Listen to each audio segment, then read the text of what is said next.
Seu ciúme, Silas, é com riqueza. Sabe o que é o mais engraçado? Você é um dos pastores mais ricos do mundo, vendendo fé.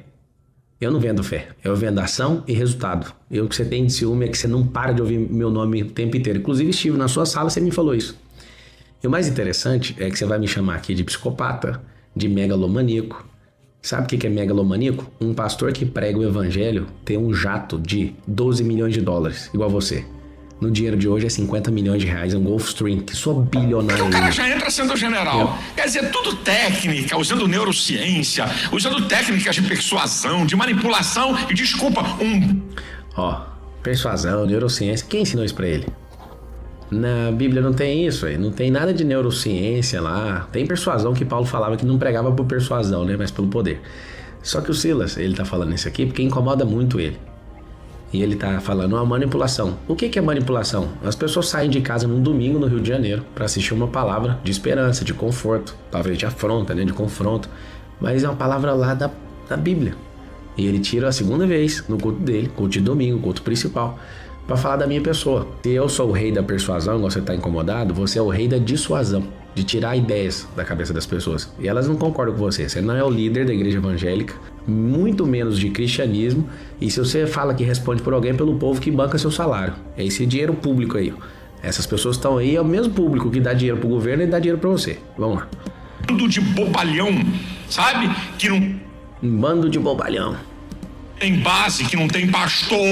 Que não... Então, a maioria dos brasileiros são católicos. As pessoas não precisam ter pastor. Quem quer ter um pastor, tem um pastor. Quem quer ter um padre, tem um padre. Quem quer o que quiser, pode fazer o que quiser. Que é uma sociedade livre. E sabe, ninguém tá falando nada com você. Ninguém tá atacando a sua forma. Mas eu vou mostrar aqui, porque você é um grande mensageiro. E você tá mexendo com a pessoa errada. E eu vou te falar uma coisa. Você passou do limite aqui. Próxima vez que meu nome for colocado ou você dirigir qualquer coisa, e principalmente num culto, em relação a mim, eu vou mostrar para a nação o seu grau de maçonaria, vou mostrar golpe de Bitcoin que você tem sócio e que deu um rombo de bilhão no país, vou mostrar para as pessoas o que realmente é o Silas. Então assim, isso não é uma ameaça, isso é uma certeza. Ponha meu nome na sua boca de novo. Atrás desses caras, aí os generais, 10 anos em um. Tá com ciúme, né? Que você também virou coach. Vou mostrar aqui, ó. Mostra o vídeo aí do Silas vendendo curso de coach. Mentalizar, fazer tarefa, né? Ver é com os olhos. Visão é com a mente. A mente humana tem dois processos. Memória e imaginação. Memória tem a ver com o passado. Imaginação tem a ver com o futuro. A capacidade de criar imagens.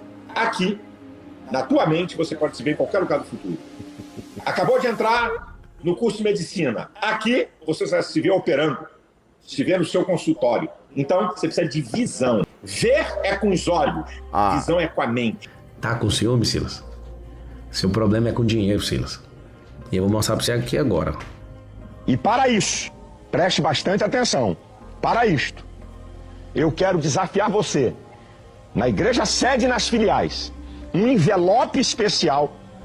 Você vai oferecer um aluguel seu. Um aluguel. Você paga aluguel?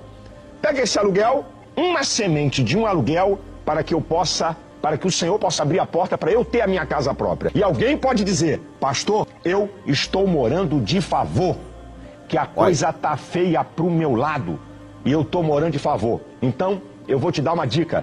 Você vai pegar 30% do que você ganha em um mês. Mas tô desempregado. Alguém te ajuda? O mês que você recebeu uma ajuda, então você vai pegar de um abril, pastor, eu tô vendo de favor, tô desempregado, eu fiz uns biscates, recebi 300 reais, ok. Então, a tua semente vai ser 90 reais para um ano, entendeu? Você vai pegar 30%, ou se você tá empregado, pastor, eu ganho 600 reais e tô vivendo aqui, moro na casa do meu pai, ok. 30 reais, 180 reais, você tem de abril a dezembro para você plantar esses 180 reais.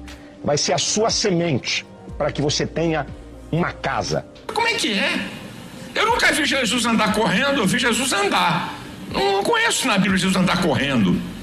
10 anos em um aonde? 10 anos em um, que conversa é essa? Aqui, né? Quando você cobra a oferta de alguém, você fala que vai ser como Isaac, né? A primeira é Isaac. Quando o texto diz no versículo 12 que ele semeou e colheu 100 vezes mais. Você sabe que nenhuma colheita é menor do que a semeadura. Tudo é fácil, rápido e agora.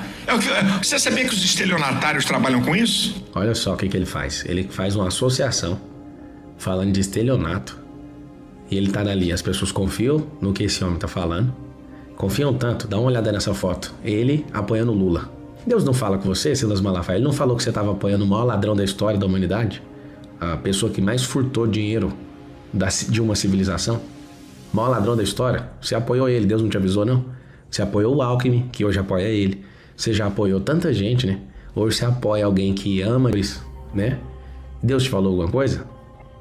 Sabe o que é isso, ô Silas?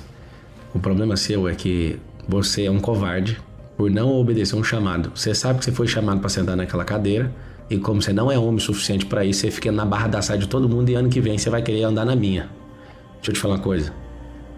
Cuida da sua vida e depois dentro do seu coração. Para de cuidar da vida dos outros. Você hoje é o principal conselheiro do presidente da república, é por isso que esse país está sem intolerância. Você não tem tolerância com os outros. Você não tolera nada. Você acha que todo mundo tem que ser o que você quer. Agora, se quer ouvir alguém que dá conselho pro presidente da república, eu vou dar um nome. Chama o pastor Silas Malafaia aqui. Esse fala quase diariamente com o presidente e influencia o presidente. Chama ele aqui e vê se ele não influenciou alguma coisa. Eu vou... As políticas como membro. Olha aqui, ó. Um apartamento de 1 milhão está sendo vendido por 100 mil.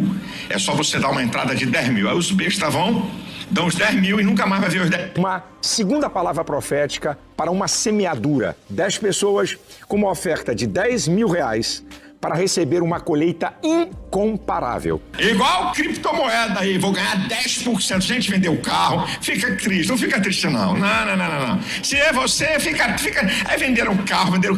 Não fica triste, não, porque você quebrou uma livraria que nem tem concorrência, né? Deu um rombo lá de múltiplos 7 dígitos, né? Foi pedir dinheiro pro banco, 12 milhões foi negado, e você aceitou um sócio. Tá aí, ó, coloca aí na tela. Um sócio que deu um rombo de 1 bilhão de reais em criptomoeda e você aceitou ele ser seu sócio. Por que você aceitou ele na tela? Um sócio que deu um rombo de 1 bilhão de reais em criptomoeda e você aceitou ele ser seu sócio. Por que você aceitou ele ser seu sócio? Você sabia que ele era o cara que tava fazendo um desbronco pirâmide de Bitcoin, né? De criptomoeda. Agora você tá pagando de bonitão aí. Explica isso aí pra nós. Puxa, que a candidata a presidente é a coisa mais linda do mundo. O que você tem a ver com isso? Você é covarde, não tem coragem, fica escorado em Lula, fica escorado em Bolsonaro e não assume aquilo que você morre de vontade de fazer. E mandou áudio me ameaçando pra eu desistir da candidatura. Tá desesperado, você e o capitão? Vocês começaram a ficar desesperados agora? Deixa eu te falar, gente. Alguém bate em cachorro morto? Você acha que o poderoso Silas Malafaia ia gastar 10% em me dar o dízimo do culto dele, falando de mim, porque eu sou um Zé Ninguém? Seu ciúme, Silas, é com riqueza. Sabe o que é o mais engraçado? Você é um dos pastores mais ricos do mundo, vendendo fé. Eu não vendo fé, eu vendo ação e resultado. E o que você tem de ciúme é que você não para de ouvir meu nome o tempo inteiro. Inclusive, estive na sua sala, você me falou isso. E o mais interessante é que você vai me chamar aqui de psicopata, de megalomaníaco. Sabe o que é megalomaníaco? Um pastor que prega o evangelho tem um jato de 12 milhões de dólares, igual você. No dinheiro de hoje é 50 milhões de reais, é um Gulfstream que só bilionário usa. Eu não tenho nenhum problema de te ver prosperar, mas a sua treta é essa. Como a sua arrecadação caiu pra caramba e você precisa ficar mamando na teta do governo, você começou a desesperar e vai ficar dando dízimo de quantos cultos pra mim? Falando o meu nome. Ousa falar do meu nome de novo, Silas. Vou falar pro Brasil inteiro, pra todos os pastores saberem por que sua esposa foi fazer tratamento nos Estados Unidos. Por uma coisinha que você andou fazendo contra ela. Não brinca não, cuida da sua vida. Eu fui muito nobre te respeitando, mas você tá sendo um canalha fazendo isso. Ah, mamãe, vamos ver quebrar a cara. Só pra Deus, de vez em quando, lá pra quando eu ver um cara soberbo, megalomaníaco, psicopata. Sabe o que é? Se eu sou um psicopata, você é um bandido. Eu tenho que te falar isso. Eu tive na sua presença, passei 3 horas com você. A gente discutiu Bíblia, te deu um pau na Bíblia. Você queria provar um monte de coisa que eu tinha que me curvar diante de você. Nós somos irmãos e eu não vou me curvar pra nenhuma besteira que você fala, Silas. E é o mais interessante, né? Meu segurança tava do lado de fora, quase invadiu a sala porque você só sabia gritar, querendo me convencer no grito, você é intolerante. Deus dá corda pro cara. Vai se arrebentar. Ô, profetão. Deus dá corda pro cara. Vai se arrebentar. Deixa eu te falar, Silas. Cuida da sua vida. Até hoje nunca falei nada de você pra ninguém, cara. não tô pedindo pra você parar de fazer nada. Para de me dar o dízimo do tempo da sua igreja. As pessoas te dão milhões de reais pra ouvir sobre o evangelho. Não é sobre o Pablo Marçal, não. Para com esse desespero. Olha só, a quem vocês estão seguindo aí. Menospreza a igreja, menospreza o templo. Mentiroso. Não menospreza a igreja nem templo. Você menosprezou o templo seu aqui porque você deu 10% do dízimo dele pra mim, falando de mim. Eu acho que foi você que menosprezou. Isso é problema seu. Se você respeitar a igreja, você nem vai ficar mexericando nem criando contenda entre os irmãos. Tá criando contenda. Despreza pastor, irmão quebrou. Se eu desprezasse pastor, eu não tinha gastado 40 mil reais pra ir atrás de você num jato. Pra ir lá descer e falar assim, eu te respeito e vim te ouvir. E você me tratou como uma moça delicada. Só na hora que tomou a invertida bíblica que ficou doido, começou a gritaria. Então assim, ô Silas, você não me falou nada disso. Você também me deu uma bíblia e eu vou mostrar no próximo vídeo. No próximo vídeo, o que você escreveu na bíblia? Você me deu uma bíblia sua, lá da sua editora que quebrou. E que tá, sei lá, recuperação judicial. Se Deus abençoar, você vai conseguir levantar isso aí, porque você é inteligente. Eu vou mostrar essa mensagem pra todo mundo que você escreveu pra mim agora, mês passado, final de março. Então sim, não tem nenhum problema. Eu nem vou falar que eu te perdoo, porque eu não te carreguei. Eu já sei que você é um Malafaia e você tá só fazendo as coisas de Malafaia, tá? Mas não mexe com quem não tem nenhum problema com você. Princípio, te prepara pra arrumar problema. Teu pastor é ladrão? Teu pastor é pilantra? Você não tá gostando? Sai de lá e vai pra outra igreja. Não se mete nisso não, que não é da tua conta não. Cai fora. Vai embora.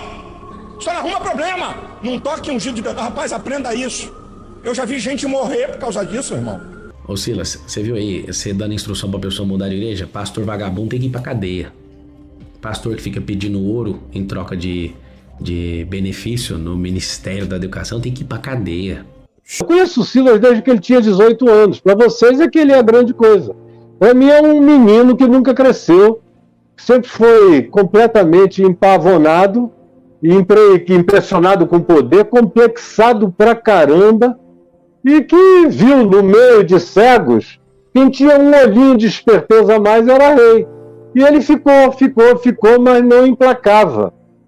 Foi no meu vazio, quando eu saí, que ele cresceu nessa gritaria maluca, e ele está do lado de qualquer um que tenha poder. Ele agora vai demorar um pouco mais para se aproximar do Lula, porque ele anarquizou demais o Lula durante o Bolsonaro. Mas ele já tinha feito isso antes. Desde o tempo do Collor, já tinha descido o pau, chamava de demônio, desde o tempo do Fernando Henrique, e até que o Lula ganhou. Quando o Lula ganhou, um mês depois ele estava aqui, fazendo orações que estão gravadas na internet, para vergonha dele, várias delas. Ele não tem a menor vergonha na cara.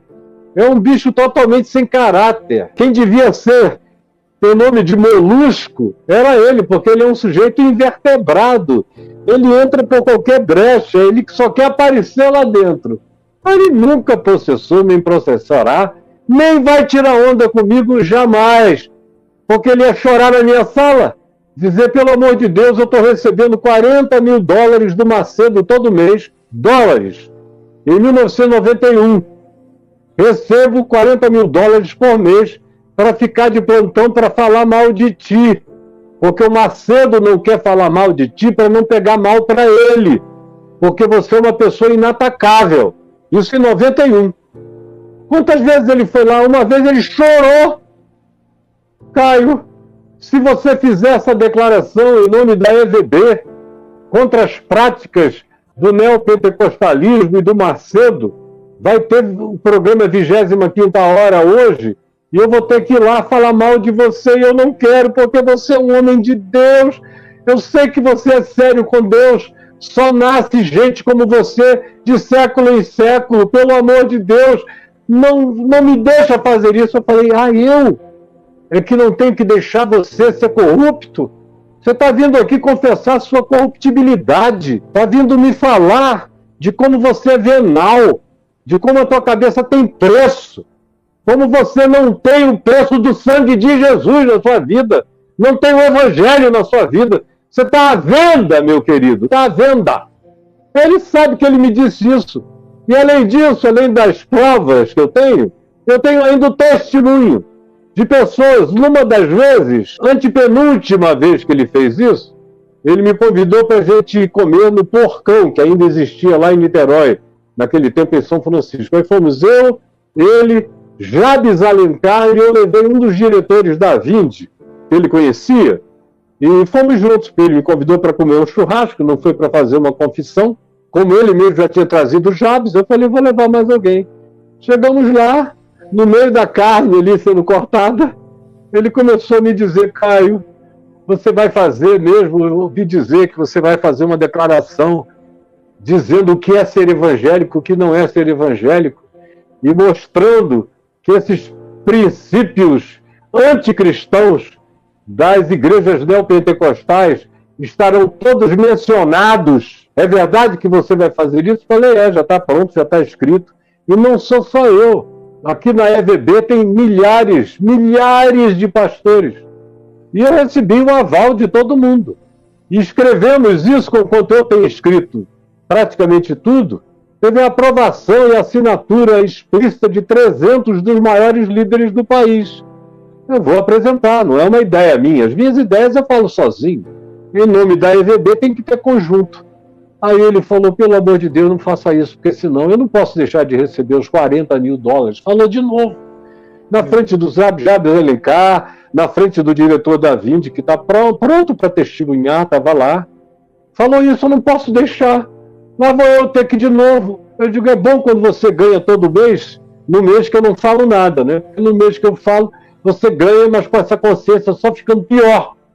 E o pior, meu amigo, é que quanto mais você transgride a sua própria consciência, mais cauterizado, insensível, embrutecido e inconversível você se torna. Você está fazendo mal à sua própria alma e fazendo mal a uma geração inteira. Quando eu lancei o meu livro Confissões de um Pastor, no mês seguinte ao lançamento do livro, ele me ligou, aí pediu para ir lá no meu gabinete, chegou lá com o jornalzinho, o jornal O Globo na mão e o meu livro na outra. Aí abriu o Globo, primeira página do Globo, o Macedo gastou $1,5 milhão em 1996, eu creio, para colocar um artigo escrito pelo Malafaia, assinado por ele, pelo Fanini e por mais uns 2 bispos da Universal. E publicou em todas as melhores páginas de todos os maiores veículos de comunicação impressa do Brasil, de norte a sul. Saiu no Globo, na Folha, do Estadão, em todos os jornais. E aonde ele me acusava de ser o queridinho da mídia, porque a família Marinho gostava de mim, por isso, por aquilo, mas não fez nenhuma acusação, porque não tinha do que me acusar, nem ele, nem ninguém, nem o diabo. Aí ele escreveu aquela página lá, veio no meu escritório, aí disse, olha, o máximo que eu já te mencionei por escrito, olha a diferença na cabeça do pobre, coitado, malagélico. Quer dizer, uma impressão escrita num jornal, no dia seguinte acontece isso. Ele pegou o jornal O Globo, onde tinha o texto, jogou na minha lixeira, assim, abriu a mão, o jornal caiu. Mas um livro, aí ele pegou lá o meu livro, vamos supor que fosse esse aqui. Pegou o meu livro, um livro bem maior do que esse, o Confissões. Um livro assinado por você, contando a sua história, vai virar história. Nunca mais não será. E eu apareço aqui muitas vezes, de maneira ruim. Eu falei, poupado. Quem conhece quem você é e lê o livro já me disse, que pena que você não mostrou quem o Malafaia de fato é. E eu disse, porque ele tem mulher, tem filhos, eu não estou aqui para humilhar ninguém com as particularidades que eu sei da vida dele. Você já imaginou se eu falasse? Eu comecei a dizer, se eu falasse sobre isso, sobre aquilo outro, sobre tal, não falei nada. Só disse que você é um crápula, porque você está à venda e está disponível, infelizmente. Você pode negar isso para mim e para as testemunhas que já assistiram às suas tentativas de me calar? E ele em silêncio. Então ele nunca falou nem falará. Ele falou na TV depois disso, algumas vezes, quando ele soube que eu estava voltando dos Estados Unidos para voltar a morar no Brasil. Eu passei o ano de 99 inteiro lá querendo ficar longe da confusão. Voltei para o nascimento da minha neta mais velha, que tem 23 anos agora, para vê-la nascer, e fiquei. Aí quando ele soube que eu tinha voltado para ficar, ele foi no programa dele de sábado e falou que eu estava voltando, mas que eu tinha que ser punido, nunca mais poderia abrir a boca na vida, que eu tinha que ficar em silêncio com a bunda num banco de igreja calado pro resto da minha vida, porque eu tinha adulterado, eu tinha me divorciado, e ele é intransigente com isso. Hipócrita, eu não vou dizer os pecados dele nessa área, porque eu não vou dizer. A mulher dele sabe, a família sabe, todo mundo sabe. Estão lá, que sigam, que sigam. Agora, a minha vida está na luz. A minha vida não carrega nada escondido. A minha vida está às claras. E eu tenho o hábito de eu mesmo abrir a cortina, eu me apocaliptizo, eu tiro o véu e mostro a cara. Como Paulo mandou em 2 Coríntios 3, sem véu na face, olhando para a luz do Senhor, andando e sendo transformado de glória em glória na imagem de Jesus. Então, Malafaia só é importante para vocês que continuam pensando que Malafaia é qualquer uma outra coisa além de uma Malafaia.